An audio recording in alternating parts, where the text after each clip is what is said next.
Hadirin, yang paling menarik, ketika selama sepekan Anda beraktivitas, dikumpulkan oleh Allah di rumah Allah ini, maka Allah subhanahu wa ta'ala mengingatkan kepada kita, dalam selama sepekan beraktivitas itu, berapa di antara aktivitas kita yang sudah menjadi zikir kepada Allah subhanahu wa ta'ala. Jangan-jangan selama sepekan ke belakang, dari mulai hari Ahad, hari Senin, hari Selasa, hari Rabu, hari Kamis, antum sibuk dengan urusan dunia antum. Kadang-kadang berangkat gelap, pulang gelap, lupa dengan sholat, jarang baca Al-Quran, apalagi menghafal Quran, jarang berzikir kepada Allah, tidak ada istighfar, tidak ada doa. Kalau cuma seperti itu, jangankan antum, orang-orang jahiliyah sudah juara pada zamannya. Non-muslim sudah bisa lebih hebat. Kalau cuma mengumpulkan harta benda sebanyak-banyaknya, Qarun lebih kaya dibandingkan dengan antum. Wa inna mafatihahu latanu'u bil husbah, latanu'u bil usbah. Yang kunci-kuncinya saja, kalau dipikul oleh orang terkuat di zamannya, tidak mampu untuk dipikul. Kalau cuma bangga dengan kepemimpinan, Fir'aun lebih hebat dibandingkan dengan antum, dengan segala pasukannya, dengan segala kehebatannya. Tapi apa yang terjadi? Itu tidak bernilai di hadapan Allah subhanahu wa ta'ala. Seakan-akan Allah ingin sampaikan kepada kita, tipikal orang beriman beda dengan orang yang belum beriman. Orang beriman tidak hanya mencari dunia dalam sepekan kehidupannya, maka persiapkan akhirat Anda, karena satu saat kita akan berpulang kepada Allah subhanahu wa ta'ala. Jangan-jangan Anda sibuk mencari dunia, berangkat gelap, pulang gelap, mencari sesuatu untuk kemewahan dunia Anda. Ingin rumah seluas-luasnya, ingin harta benda sebanyak-banyaknya, ingin mobil semewah-mewahnya. Padahal Anda yakini demi Allah, ketika masuk ke alam kubur, semua itu tidak akan dibawa. Maka pertanyakan pada diri Anda hingga saat ini, pulanglah ke rumah, cek keluarga Anda, lihat bagaimana salat Anda sampai dengan hari ini. Jangan-jangan dari kemarin, untuk yang fardu saja bukan sunnahnya, masih terlambat dikerjakan. Jarang Anda salat di masjid, Quran masih belum dihafalkan, untuk baca masih belepotan. Hadirin, seorang Mu'adh, anak kecil usia 4 tahun, tinggal di kota Asyut di Mesir. Matanya buta, tidak mampu melihat.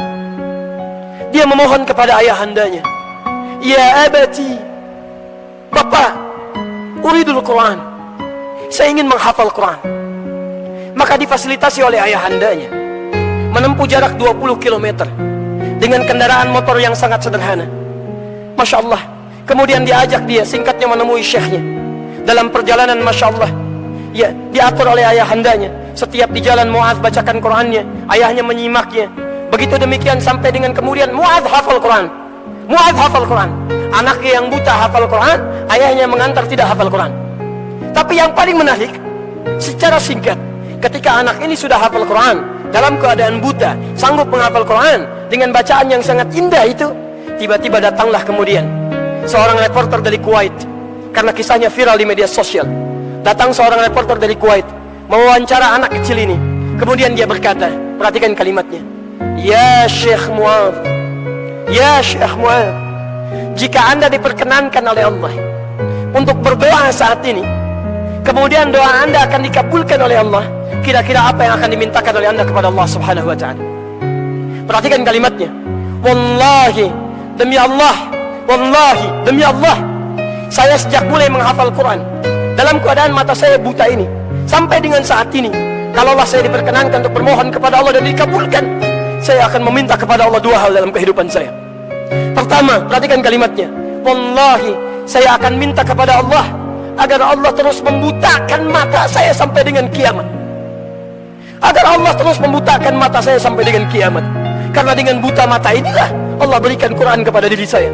Saya takut kalau kemudian mata saya bisa melihat lagi, tiba-tiba mata saya bisa bermaksiat kembali, melihat yang dilarang oleh Allah subhanahu wa ta'ala, yang dengan itu menghilangkan Al-Quran yang telah saya hafalkan."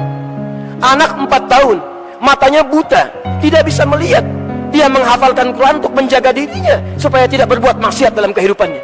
Anda diberikan 40 tahun, 50 tahun, mata bisa melihat. Apa yang akan Anda gunakan dengan mata yang bisa melihat itu? Jangan-jangan sampai hari ini hanya Anda bisa mengumpulkan maksiat saja. Jangankan menghafal Quran, membaca Al-Quran pun masih belum baik dalam bacaan kita. Kalau dengan usia yang diberikan sampai saat ini, Anda belum menyiapkan bekal ibadah juga, dengan cara apa lagi Allah bisa menambah usia Anda? Hadirin, yang kedua ini yang paling indah. Dan disinilah kita akan menutup khutbah kita dengan bermohon kepada Allah subhanahu wa ta'ala. Perhatikan apa yang disampaikan Mu'adh. "Wallahi, saya akan bermohon kepada Allah subhanahu wa ta'ala, jika itu diperkenankan, saat saya datang di hari kiamat nanti, dengan tangan saya bergetar, kaki saya bergetar, Dan saya akan menghadap kepada Allah sendirian, tanpa ditemani oleh siapapun, termasuk ayah saya yang menemani saya. Saya akan katakan kepada Allah pada saat itu, perhatikan kalimatnya, Ya Rabb, Ya Rabb, jika sampai saat ini hamba menghadap kepadamu, masih kurang bekal hamba ya Allah untuk bisa masuk ke dalam surga. Mohon ya Allah, mohon kurangi hukuman hamba ya Allah dengan Quran yang telah hamba hafalkan ini. Mohon kurangi hukuman hamba ya Allah dengan Quran yang telah hamba hafalkan ini. Ada anak usia 4 tahun, matanya buta, tidak sanggup untuk melihat. Dia masih memikirkan bekal untuk kembali kepada Allah Subhanahu wa taala dengan menghafalkan isi Al-Quran. Anda diberikan 40 tahun, 50 tahun, 60 tahun, matanya sehat, fisiknya kuat. Bila sampai hari ini saja belum sanggup untuk sekadar membaca Al-Quran, butuh berapa lama lagi waktu yang dibutuhkan oleh Anda untuk kembali kepada Allah Subhanahu wa taala, mendapatkan kebaikan-kebaikan.